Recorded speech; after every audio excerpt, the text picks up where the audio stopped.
Joining me right now is Chase Gormley. He is going to fight at ACB 88 on June 16th in Brisbane, Australia. What's going on, Chase? What's going on, man? Thanks for having me on. Appreciate it, dude. No doubt. Now, the first thing I want to talk about before we get into your fight is you are a full-time plumber during the day. How did you get into that profession? Yeah, well, I used to do it when I retired in 2012 after I fought for, I think it was XFC. I was like a plumber helper for a while and doing side jobs and stuff like that. And I like to trade.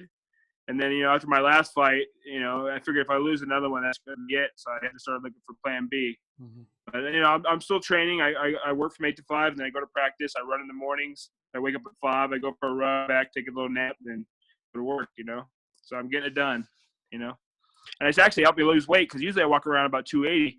But right now I'm about 250 because I'm not sitting at home munching all day. You know what I mean? I'm out working, digging holes, crawling under houses. So it actually is kind of a blessing, Yeah, 30-pound difference is huge, right? For like every aspect of the game, like especially your cardio. Am I correct? Yeah, because I'm in Reno right now because of the high altitude, and I kind of needed to get away from the family because I think the last 2 fights, kind of, my kids and so I got away from the family. I'm out here in Reno and just train with some guys and, try to get in good shape for this fight. Because I know he moves a lot for a big guy. So I just want to make sure that my cardio doesn't become a factor. Like my cardio is right on pace with his, if not better. You're a full-time plumber. You're also a full-time MMA fighter, professional cage fighter. You have a tight schedule, man. What are some of the struggles that you go through? I mean, it's hard. It's just stressful. You work all day, especially if I'm out digging holes. You're digging 5-foot holes to get to a pipe, and then you're doing that for like 5 hours straight. Maybe you get like a 30-minute break, and the most time you're digging, and then it's like I got to practice at 8, whether I like it or not. You know what I mean? So, but as an adult, you just got to do it. You know what I mean? It's like It's like my opponent doesn't care that I had to work all day. He's going to be training, so I got to get my lazy butt over there and get it done. You know what I mean? You started fighting professionally in 2007. How has the MMA landscape changed since your debut, man? Like the sport is so different now, in your opinion. Yeah, I think everybody's a little more well-rounded. People train MMA now. They don't train boxing or wrestling or jiu-jitsu. It's kind of like a hybrid. And so everybody, they have good cage control. They have good mat control. They have, good stand-up transition between striking and takedowns.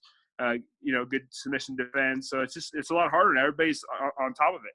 Before a lot of guys had holes in their games, and some guys who necessarily weren't tougher than the guy they were fighting just outsmarted them. I think nowadays it's a lot harder to do that. People are hip to the game. You fought for Bellator, the UFC, and these are mostly North American promotions. Did you ever think that you would be fighting for a Russian promotion in 2018? No, I mean, it wasn't my plan, and I always I wanted to be the champion of every organization I fight for. Just I don't know, man. It's like whenever I got to the big show, I always choked for some reason. I don't know. I did the same thing in wrestling, man. I was ranked #1 in state, #1 in college, and when I got to the national tournament, I just choked. So I just gotta. It's more a mental problem for me. It's always been my weakness. You know what I mean? It's like I let stuff get to me. So now that I'm getting older, I'm just trying to let it go and focus on having fun and go out there and doing my job, So I think this fight's going to be a lot better because there's so much pressure. It's like, let's go out there and fight. And plus, this guy, I think, is a good matchup for me the way he fights. He's not super dangerous, but he just moves a lot. He's going to be a kind of a pain in that aspect. Mm-hmm. But he's the guy that I can beat if I go in there and fight tough, Yeah, let's talk about your opponent at ACB 88, June 16th in Brisbane, Australia, Tanner Boser. Now, he is a guy that is considered maybe a top 10 heavyweight for the promotion. Were you surprised when they offered you this fight, even though you're coming off your a loss in your promotional debut? I mean, no, because I know Dennis Goldstaff is a good fighter. He's beaten a lot of good guys, and I was just having a rough time, frustrated, and I was taking bad shots. So I mean, I'm a better fighter than that night. I just let him outsmart me. I just didn't stick to my game plan, and I didn't take good shots. So it isn't, I think on a good night I could beat him. I think that night I just wasn't doing the right things. So I think I'm still up there with the top guys. I just got to come in there with the right mindset and the right game plan, and I can beat any of those guys. It's things come together, and sometimes for me it's hard. That's always been my big weakness is getting everything to mash up well when I get in there. But hopefully, this fight, everything goes well from this most. So it's not going to be the time difference aspect like fighting a Russian in Russia. We're both going to be on the same page there. So I think that will help out a little bit. Plus, I think his style is good for me. If I can get him to the ground and control him and not let him move around the ring and fight his fight, I could beat this guy. So I feel good, man. Going to Australia for the first time to compete, is traveling something that you enjoy about the job, or is it something that's tough on you? I really enjoy it, because most of the time I've been fighting for almost 11 years now, and mostly in the States. I fought in Mexico and Canada, but that's not too far of a stretch, So fighting in Australia last time was cool. I wish it would have been a better outcome, but it was still a cool experience. And then fighting in Australia, I've never been there, so I'm really excited, man. This is like something you really hope for when you get into the sport, to be able to travel, see different things. It's like a vacation with the minor inconvenience of a fight. You know what I mean? For sure. Are you going to head out to Australia a little bit earlier to get, acclimated to the time difference, or does that not matter for you? I don't think it's too big of an issue for me. It's like I have a weird sleep schedule anyways, man. I fall asleep at all weird times of the day, so I can adjust pretty quickly. You know what I mean? It's I don't think it's going to be too much of an impact on me. You said you're currently out in Reno getting ready for this fight. Yeah. Did you change your camp, your training camp, or your team for this fight coming up?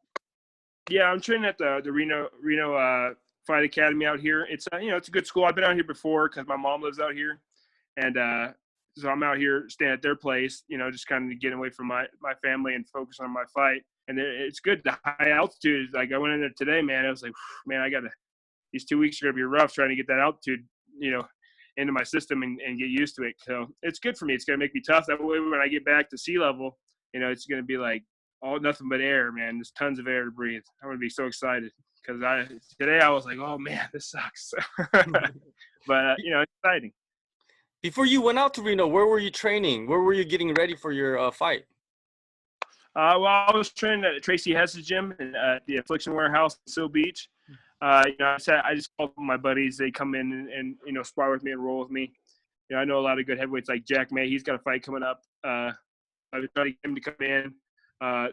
Some other good. I have a couple brown belts in jiu-jitsu. They come in and roll with me, and they're big dudes too. So they kind of I get used to that weight.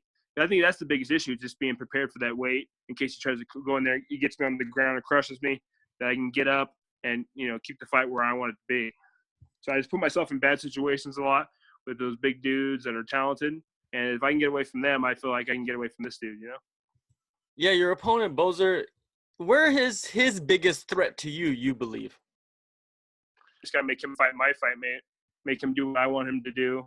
I'm not really gonna say anything, because I don't know if he's gonna watch this or not. So, but I've watched a couple of his fights so far, and I think I have a pretty good idea. But when you get in there, you never know. So I'm just gonna take all the knowledge I have and try to put it into this fight, so I can go in there and beat him. How big of a part is improvising during a fight for you? That's a big thing. You got to be able to adapt, because sometimes you're like, okay, he's gonna do this, and maybe he had a totally different camp. He's gonna come in with a totally different, in the pocket, aggressive, kind of throw me for a loop. So you got to make those adjustments on the fly. I think that's been a problem in the past for me, so I've been working on that. Like I said before, about putting my situations, whether it's on the feet, on the ground, not put myself in places that I'm already dominant and good at. Put myself where I'm weak. That way, I'm good at all aspects in case, I'm not going to be like SOL, Your opponent, he said that he's looking to fight Frank Mir after you guys fight in Brisbane. Do you think looking too far ahead is a bad idea? Is that premature for him to think that? Well, I think he probably looked at my last fight and probably thinks, easy night. Even I'll admit that wasn't my greatest performance, But I think he's gonna be in room for awakening. I'm gonna come in there and try to beat his butt. You know what I mean? And I think I've watched him fight. He doesn't have tools I'm afraid of. Like sometimes when I watch guys, because I fought some tough dudes where you watch him, you get those butterflies in your gut, like, oh man, this is gonna be a rough one. But when I watch him, like, he's a very beatable guy. As long as I don't go in there and freeze up and shut down, I think it'll be a fight I can win. He's a tough dude. He moves well for a big guy, But he's definitely a guy that I can beat. I just got to go in there and put my will. Definitely, if you guys compare resumes, you have your list of opponents is not really at the his level is different from yours. Yeah, for sure. But he's still a tough guy. I'm not taking anything away from him. I've never met the guy, so I don't know whether he's a jerk, whether a nice guy. Usually Canadians are pretty cool dudes. So I'm not. For me, it's nothing personal, man. This is the job. This is what I do. You know what I mean? It's like whether he hates me, whether he likes me, it makes no difference. I got to go in there and beat him up regardless. Like if I was fighting my brother, I'd still fight him the same way I fight anybody else, Yeah. So it's nothing personal for me. I'm going there and, if I go in there and try to break his arm, knock him out, whatever, if it goes the distance, it goes the distance. But I would rather not do that. I would like to go in there and finish him and finally get out of there without having to do a 15-minute fight because those get old real fast, let me tell you. For sure. ACB 88, June 16th, Brisbane, Australia. You can find Chase fighting Tanner Boser. Thank you for your time, Chase, and good luck to you, sir. Thank you, man. I really appreciate it, dude. Take care of yourself.